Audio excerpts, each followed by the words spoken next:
es la entrevista. La entrevista exige habilidades y actitudes personales del entrevistador.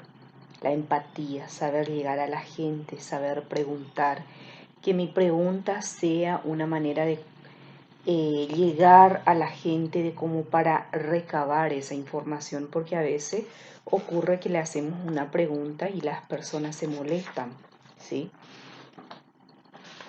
Considerando la naturaleza del trabajo del analista, es recomendable la entrevista personal con la observación directa en el lugar del trabajo. Eh, Estar en el lugar de trabajo, también utilizar la observación directa.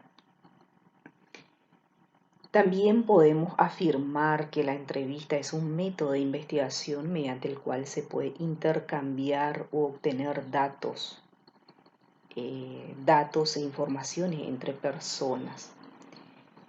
Se debe llevar a cabo en el horario de menor actividad. Eso también, ante una entrevista hay que coordinar con el dueño, el gerente, que pueda tener un horario en donde no haya eh, tanta, tantos flujos de personas, digamos, de entrada, salida, en donde se pueda hacer en un ambiente de tranquilidad.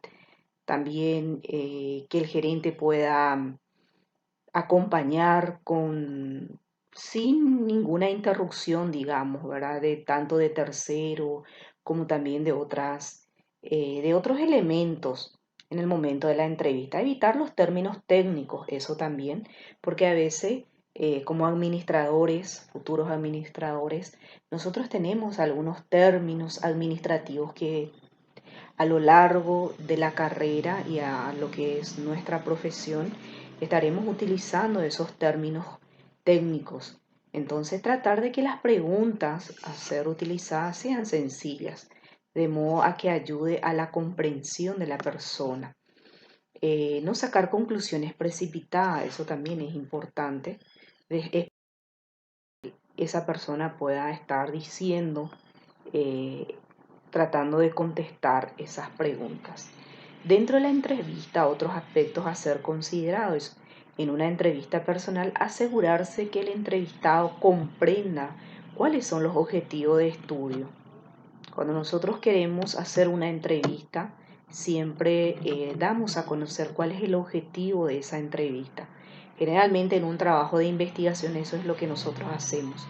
Necesitamos estos datos, necesitamos que nos respondan esas preguntas de modo a que nosotros podamos entender, comprender cómo está la funcionalidad de la empresa y también de poder exponer, de poder presentar eso a los compañeros, a los directivos en el momento, pero cuanto menos datos nosotros tenemos, a veces no podemos avanzar con nuestros trabajos, ¿sí? Destacar la importancia que tienen las informaciones proporcionadas por el personal para el éxito del estudio. Cualquier información que está dando en ese momento es importante. Nosotros no podemos decir, no, ese no es importante y empezamos a darle otra pregunta de modo ir agilizando. No, tratar de dejar que esa persona responda todo, que diga todo con relación a esa pregunta y después para ir avanzando. No criticar ni corregir al entrevistado, solo orientar la conversación. Eso también, abstenerse en criticar, querer corregir en el momento en que te están dando las respuestas, ¿verdad? No se aplica eso o no es de esa manera. No, la persona que está dando respuesta, la persona que está siendo entrevistado tiene que tener la libertad plena de dar a conocer todo con relación a las preguntas que se le está dando. Porque en el momento en que se interrumpe a las personas dando las respuestas, corrigiendo o no dejando avanzarle, entonces en un momento dado va a estar cansados de esa persona y aparte de eso, nosotros que le estamos entrevistando podemos recibir algún tipo de quejas, digamos, o de repente nuestras preguntas no van a ser bien recibidas por parte de él.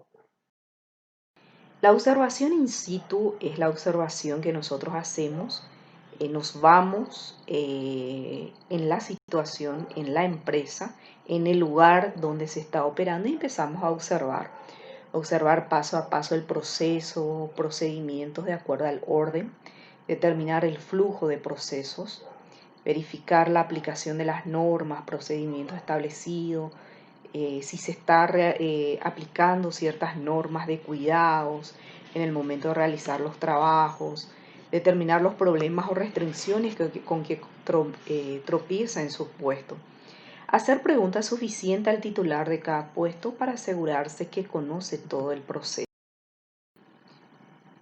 Dentro del cuestionario no es recomendable la utilización de cuestionarios para la recolección de datos porque presenta una serie de desventajas que puede influir negativamente en el resultado del mismo. Un mismo cuestionario puede ser interpretado de diferentes formas por distintas personas.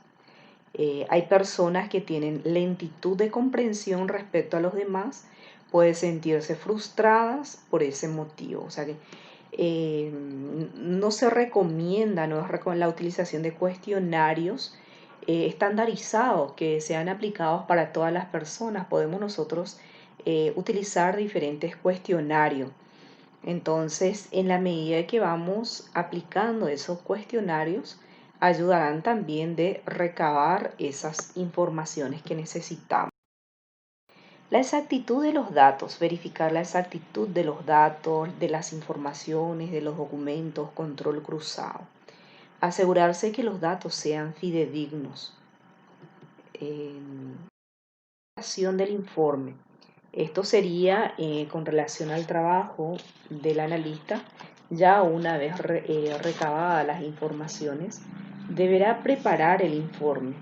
Completada esta etapa, el analista de OIM debe hacer un resumen de todos los datos, informaciones, hechos, documentos obtenidos, consignados en otro, también las fotos, siempre y cuando ellos permiten quitar fotos de algunos sectores, también podemos también recabar circulares que utilizan las empresas, que serían esos documentos obtenidos, algunas informaciones con relación a los descuentos que tienen los productos, los servicios, la fecha, la procedencia, el sector, el volumen de trabajo, el formulario, informe y demás documentos impresos, registro de fuentes electrónicas, documentos escritos, los videos, pasos de cada procedimiento o procesos y otras informaciones útiles.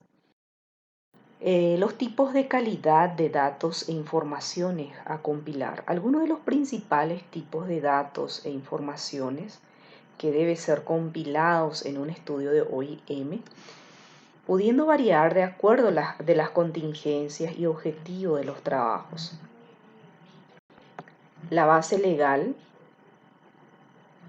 la visión, misión, necesitamos nosotros tener esas informaciones de la empresa, las políticas, cuáles son las estrategias y tácticas global por sector o área, estructura organizacional y funciones de la empresa, infraestructura física, cuál es la infraestructura de la empresa, si también las tecnologías, los demás recursos disponibles que cuenta la empresa, cuáles son los métodos, sistemas y procesos o procedimientos operativos en uso.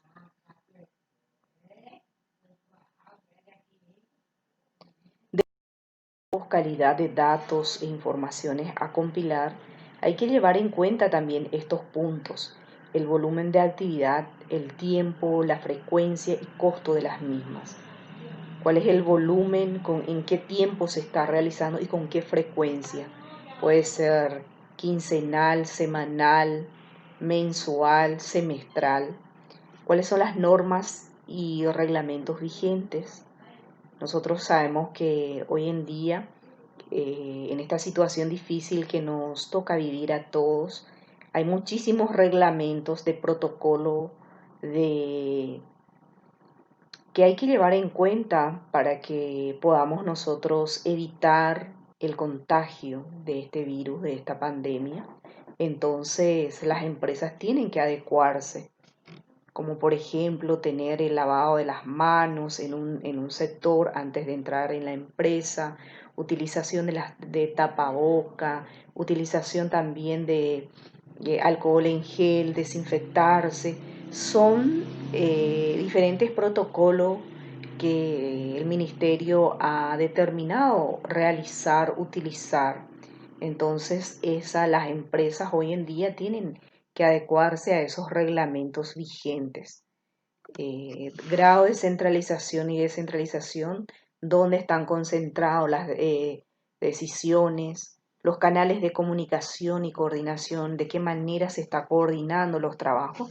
Este es un punto muy delicado y aparte de eso complejo, de que el gerente es la persona responsable de coordinarlo, todos los trabajos. El sistema de información gerencial por niveles, nivel ejecutivo, medio, operativo. Entonces son los sistemas de informaciones gerenciales que son clasificados también por niveles. El grado de flexibilidad para la adaptación a los cambios del entorno empresarial. Importancia del trabajo de campo. El trabajo de campo es aquel que se origina y termina en el lugar de trabajo y es importante para determinar las necesidades reales de los frutos, clientes y usuarios. El trabajo de gabinete es también importante si se ha realizado en un buen trabajo de campo. Por lo tanto, si se desea obtener resultados satisfactorios, se debería complementar un buen trabajo de campo con buen trabajo de gabinete. Además, el que realice el trabajo de campo debe ser quien realice el trabajo de gabinete. Entonces, de esta manera nosotros concluimos lo que es una parte del proceso del analista de sistema, que es una de otras, que es considerada la segunda etapa de trabajo, fases o etapas de un trabajo de OIM. En la clase anterior hablamos sobre la planeación, hoy hablamos sobre la recolección de datos y la siguiente clase estaríamos ampliando dentro de lo que es la unidad 5. Vamos a seguir dentro de la unidad 5 hablando los siguientes temas, que sería el siguiente etapa, es el análisis de datos. Después están las formulaciones de la propuesta, prueba, experimentación e implementación de la propuesta, presentación del informe final y control posterior. Elaboración y control de formulación, pausas de diseño, finalidad, contenido y aspectos legales. Entonces recién ahí en esa última parte donde dice control del formulario, pausas de diseño, estaríamos nosotros concluyendo lo que es la unidad 5. Ustedes en el material pueden encontrar en diferentes unidades que fueron desglosados, que la recolección de datos van a estar encontrando la unidad 7 íntegramente y van a ir leyendo, profundizando de acuerdo a la explicación dada en la fecha de hoy. También voy a disponibilizar un trabajo para que puedan realizar en base a los contenidos desarrollados. Desde ya, muchas gracias por su atención y cualquier consulta no duden en realizarlo en el WhatsApp del grupo que tenemos. También pueden hacer de forma particular. Están también los correos, mi correo habilitado. En fin, de cualquier manera ustedes me pueden hacer llegar sus inquietudes y sus sugerencias. Muchas gracias para todos.